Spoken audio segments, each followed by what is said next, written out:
दैनन्दिन जीवन में जारण प्रतिक्रियार प्रभाव पर्यवेक्षण।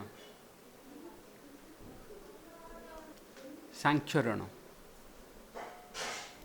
तुम्हें निश्चय देखिथिबो जे एक लोह निर्मित द्रव्य नूतन अवस्था उज्जवल और मसृण होता है, किंतु यह जदि किछि दिन पाई बाहर पड़ी रहे तेबे ताहा उपर एक लोह बादामी रंगर प्रलेप माड़ी जाए। यही प्राकृतिक प्रक्रिया को लुहारे कलंक लगे कहते। एभली भाव में अनेक धातु मध्य सेमानकर दीप्त हरांती।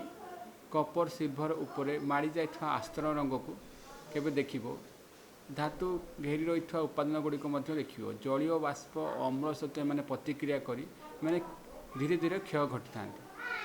एमानकर यही प्रक्रिया को क्रमक्षय बा सांक्षरण बोली कहुए। उदाहरण स्वरूप लुहा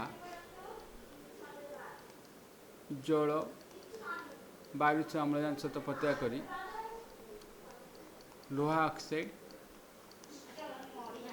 ओजोन गैस को रिलीज करते। से सिल्भर वायु से अम्लजान सहित प्रतिक्रिया करी सिल्भर ऑक्साइड। कपर